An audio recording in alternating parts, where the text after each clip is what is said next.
Bu ikki parcha resim, birisi rangli resim, rangsiz resim, ikki parcha resimniki amaliyotda ikkisi o'xshash.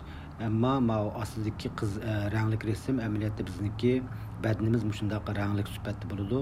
Va rangsiz resimda shu har bir a'zolarni tushundirgini, shunlashqa mushuni tushundirib o'tay.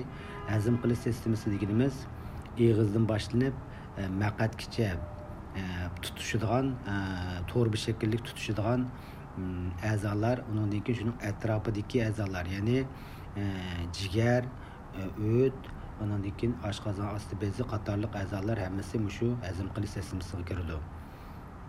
Hamda buningda eg'izdan boshlanganda, eg'izdan keyin qizil'o'ngach, undan keyin oshqozondan keyin 12 barmoq uchay, 12 barmoq uchaydan keyin kichik uchay, kichik uchaydan keyin tutishadigan cho'ng uchay, undan keyin cho'ng uchaydan oxirida maq'atga tutishadi. Demakchi, hamda shu biz tomoq yegandan keyin, eg'izga bir narsa kirgandan keyin shu eg'izimizning atrofida 3 xil cho'ng ba'z bo'ladi. Shu ba'zlarniki roli nihoyat cho'ng bo'ladi. Albatta tishimiz bilan tomoqni ezimiz, ezgandan keyin shu ba'zlarni suyuqlik ajratib chiqarib, undan keyin oshqozonga yo'llaydi.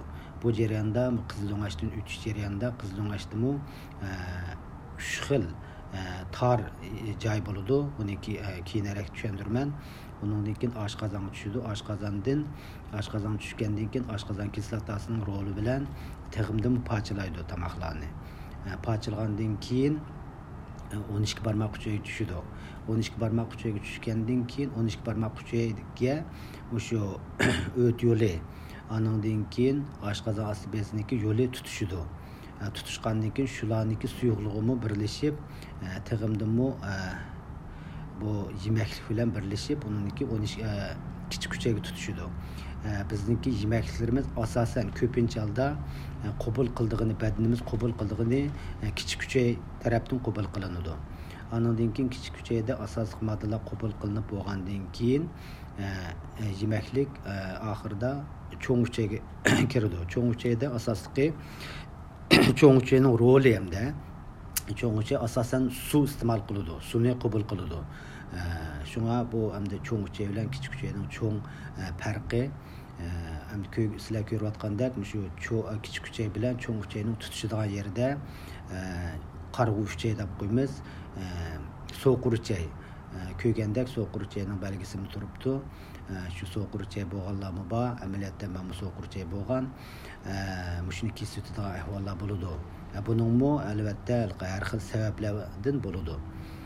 Shunga hamda cho'ng uchay kelgandan keyin oxirida cho'ng uchayda boy degandek asosiy suvni iste'mol qilgandan keyin undan keyin maq'at orqali taratib sirtqa chiqib ketadi.